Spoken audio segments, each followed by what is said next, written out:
Item ಯಾವುದೇ ಇರಲಿ try ಮಾಡಿ Aachi chicken masala. Bigg Boss season ಮುಗಿದ್ರೂ ಸ್ಪರ್ಧಿಗಳ ನಡುವಿನ ಕಾಳಗ ಮಾತ್ರ ಮುಗಿಯೋ ಲಕ್ಷಣ ಕಾಣ್ತಾ ಇಲ್ಲ. ದೊಡ್ಡ ಮನೆಯಲ್ಲಿ ಶುರುವಾಗಿದ್ದ ವೈಮನಸ್ಸು ಈಗ ಸೋಷಿಯಲ್ ಮೀಡಿಯಾದಲ್ಲಿ ದೊಡ್ಡ ಯುದ್ಧವನ್ನೇ ಸೃಷ್ಟಿಸಿದೆ. ಕಳೆದ 2 ದಿನಗಳಿಂದ ಅಶ್ವಿನಿ ಗೌಡ ಹಾಕಿದ ಫೋಟೋಗಳು ದೊಡ್ಡ ಚರ್ಚೆಗೆ ಕಾರಣವಾಗಿತ್ತು. ಈ ಬಗ್ಗೆ ಚೈತ್ರ ಕುಂದಾಪುರ ಕೂಡ ಸರಿಯಾಗಿಯೇ ತಿರುಗೇಟು ನೀಡಿದ್ರು. ಇದೀಗ ಚೈತ್ರ ಕುಂದಾಪುರ ಹೇಳಿಕೆಗೆ ಮೊದಲ ಬಾರಿ ಅಶ್ವಿನಿ ಗೌಡ ಪ್ರತಿಕ್ರಿಯೆ ನೀಡಿದ್ದಾರೆ. ಈ ಕುರಿತ ಒಂದು ಕಂಪ್ಲೀಟ್ ರಿಪೋರ್ಟ್ ನಿಮ್ಮ ಮುಂದೆ.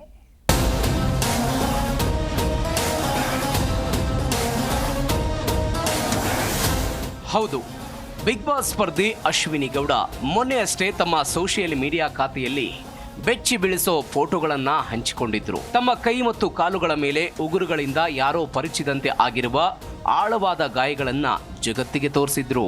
ಈ ಫೋಟೋಗಳು ವೈರಲ್ ಆಗಿದ್ದೇ ತಡ ನೆಟ್ಟಿಗರು ಇದು ಖಂಡಿತವಾಗಿಯೂ ಚೈತ್ರ ಕುಂದಾಪುರ ಅವರದ್ದೇ ಕೆಲಸ, ಟಾಸ್ಕ್ ವೇಳೆ ಅವರೇ ಹೀಗೆ ಮಾಡಿರೋದು ಅಂತ ಕಮೆಂಟ್ ಮೇಲೆ ಕಮೆಂಟ್ ಮಾಡಿದ್ರು.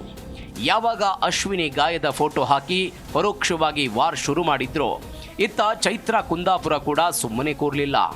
ಅಶ್ವಿನಿ ಪೋಸ್ಟ್ಗೆ ಕೌಂಟರ್ ಕೊಡೋ ಹಾಗೆ ಚೈತ್ರ ಕೂಡ ಹೊಸ ಪೋಸ್ಟ್ ಒಂದನ್ನು ಹಾಕಿದ್ರು. ಆದರೆ ಈಗ ಆ ಪೋಸ್ಟ್ಗೆ ಅಶ್ವಿನಿ ಗೌಡ ಮೊದಲ ಬಾರಿಗೆ ಮೌನ ಮುರಿದಿದ್ದಾರೆ. ಚೈತ್ರ ಕುಂದಾಪುರ ಪರೋಕ್ಷವಾಗಿ ಪ್ರಸ್ತಾಪಿಸಿದ್ದ ವಿಚಾರಗಳಿಗೆ ನೇರವಾಗಿಯೇ ತಿರುಗೇಟು ಕೊಟ್ಟಿದ್ದಾರೆ. ನನ್ನ ಮೈ ಮೇಲಾಗಿರೋ ಗಾಯದ ಬಗ್ಗೆ ನಾನು ಮಾತನಾಡಿದ್ದೇನೆ ಅಷ್ಟೇ, ಆದರೆ ನಾನು ಯಾವತ್ತೂ ಚೆಕ್ ಬೌನ್ಸ್ ಮಾಡಿಲ್ಲ, ನನಗೆ ಆ ವಿಚಾರ ಗೊತ್ತೇ ಇಲ್ಲ ಅಂತ ಅಶ್ವಿನಿ ಗೌಡ ಸ್ಪಷ್ಟನೆ ನೀಡಿದ್ದಾರೆ. ಅಷ್ಟೇ ಅಲ್ಲ, ತಾನು ಚೈತ್ರ ಅವರ ಪೋಸ್ಟ್ ನೋಡಿಲ್ಲ ಅಂತಾನೆ ಹೇಳ್ತಾ ಅಶ್ವಿನಿ ಗೌಡ ಹೊಸ ಬಾಂಬ್ ಸಿಡಿಸಿದ್ದಾರೆ. ಕುಂಬಳಕಾಯಿ ಕಳ್ಳ ಅಂದ್ರೆ ಹೆಗಲು ಮುಟ್ಕೊಳ್ತಾರಲ್ಲ, ಹಂಗೆ ಕೆಲವರು ಆಡ್ತಿದ್ದಾರೆ. ಅವರು ಆ ತಪ್ಪು ಮಾಡಿದರೆ ಮಾತ್ರ ಅಂತ ವಿಷಯ ಬಂದಾಗ ರಿಯಾಕ್ಟ್ ಮಾಡ್ತಾರೆ. ಹಾಗಾಗಿ ಚೈತ್ರ ಕುಂದಾಪುರ ಅವರು ರಿಯಾಕ್ಟ್ ಮಾಡಿದ್ದಾರೆ ಅನ್ನೋ ಮೂಲಕ ಪರೋಕ್ಷವಾಗಿಯೇ ಚೈತ್ರಾಗೆ ಟಾಂಗ್ ಕೊಟ್ಟಿದ್ದಾರೆ. ನಾನು ಆಕ್ಚುಲಿ ಎಲ್ಲಿನೂ ಕೂಡ ನನ್ನ ಫೇಸ್ಬುಕ್ ಅಲ್ಲಾಗ್ಲಿ ಅಥವಾ ನನ್ನ ಸೋಷಿಯಲ್ ಮೀಡಿಯಾದಲ್ಲಾಗ್ಲಿ ನಾನು ಎಲ್ಲೂ ಕೂಡ ಅವ್ರ ಹೆಸರನ್ನು ಹೇಳಲೇ ಇಲ್ಲ. ಸೊ ಹಾಗಾಗಿ ಅದು ಹೇಗೆ ಸ್ಪ್ರೆಡ್ ಆಗ್ತಿದೆ ಅನ್ನೋದು ನನಗೆ ಗೊತ್ತಿಲ್ಲ. ನನ್ನ ಸೋಷಿಯಲ್ ಮೀಡಿಯಾದಲ್ಲಿ ನನಗೆ ಯಾರು ಪರಿಚಿದ್ದಾರೆ ಅನ್ನೋದನ್ನ ನಾನು ಕೇಳಿದ್ದೀನಿ ಅಷ್ಟೇ. ಸೊ ಯಾಕೆಂತಂದ್ರೆ ಬಿಗ್ ಬಾಸ್ ಅಲ್ಲಿ ಎಷ್ಟು ತೋರಿಸಿದ್ದಾರೆ ಎಷ್ಟು ತೋರಿಸಿಲ್ಲ ಅನ್ನೋದು ನನಗೆ ಗೊತ್ತಿಲ್ಲ.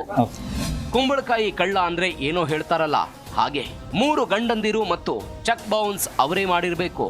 ಹಾಗಾಗಿ ಪೋಸ್ಟ್ ಹಾಕಿದ್ದಾರೆ. ನೀವು ಅವರ ಹತ್ತಿರನೇ ಹೋಗಿ ಕೇಳಿ. ಈಗ ತಾನೇ ನಾನು ಬಿಗ್ ಬಾಸ್ ಮನೆಯಿಂದ ಹೊರಗಡೆ ಬಂದಿರೋದ್ರಿಂದ ನನಗೇನ್ ಗಾಯಗಳಾಗಿತ್ತು ಅದಕ್ಕೆ ನಾನು ಪ್ರಶ್ನೆ ಮಾಡ್ಲೇಬೇಕಾಗಿತ್ತು.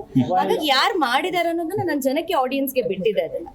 ಬಟ್ ಚೈತ್ರ ಕುಂದಾಪುರ ಅವ್ರು ಯಾಕೆ ರಿಯಾಕ್ಟ್ ಮಾಡಿದ್ರು ಅನ್ನೋದು ಇವತ್ತು ನನ್ನನ್ನು ಕಾಡ್ತಾರೋ ಅಂತ ಯಕ್ಷ ಪ್ರಶ್ನೆ. ಹಾಗಾಗಿ ಉತ್ತರ ನಿಮ್ಮೆಲ್ರಿಗೂ ಸಿಕ್ಕಿದೆ ಅಂತ ನಾನು ಗೊತ್ತಿಲ್ಲ ಅಂತ ನಾ ಹೇಳಿಲ್ಲ. ನನಗೆ ಆಗಿರೋ ಗಾಯದ ಬಗ್ಗೆ ನಾನು ಹಾಕಿದ್ದೀನಿ ಅಷ್ಟೇ. ಅದಕ್ಕೆ ಉತ್ತರ ಕೊಟ್ಟಿದ್ದ ಅವರು. ಸೊ ಹಾಗಾಗಿ ಯಾಕೆ ಅದೇನೋ ಹೇಳ್ತಾರಲ್ಲ, ಅದೇನೋ ಕಳ್ಳ ಅಂದ್ರೆ ಮೈ ಮುಟ್ಕೊಂಡು ನೋಡ್ಕೊಂಡ ಅಂತ ಯಾಕೆ ಅವ್ರು ರಿಯಾಕ್ಟ್ ಮಾಡಿದ್ರು. ಒಟ್ಟಾರೆ ದೊಡ್ಡ ಮನೆಯಲ್ಲಿ ಹೊತ್ತಿಕೊಂಡಿದ್ದ ಬೆಂಕಿ ಈಗ ಹೊರಗಡೆ ದಗದಗ ಅಂತ ಉರಿತಿದೆ. ಒಬ್ಬರು ಗಾಯದ ಫೋಟೋ ತೋರಿಸಿದ್ರೆ ಇನ್ನೊಬ್ಬರು ವೈಯಕ್ತಿಕ ವಿಚಾರಗಳನ್ನ ಕೆದಕ್ತಿದ್ದಾರೆ. ಒಟ್ನಲ್ಲಿ ಬಿಗ್ ಬಾಸ್ ಮನೆಯೊಳಗಿನ ಜಗಳ ಹೊರಗೂ ಕಂಟಿನ್ಯೂ ಆಗಿರೋದು ಮಾತ್ರ ವಿಪರ್ಯಾಸವೇ ಸರಿ.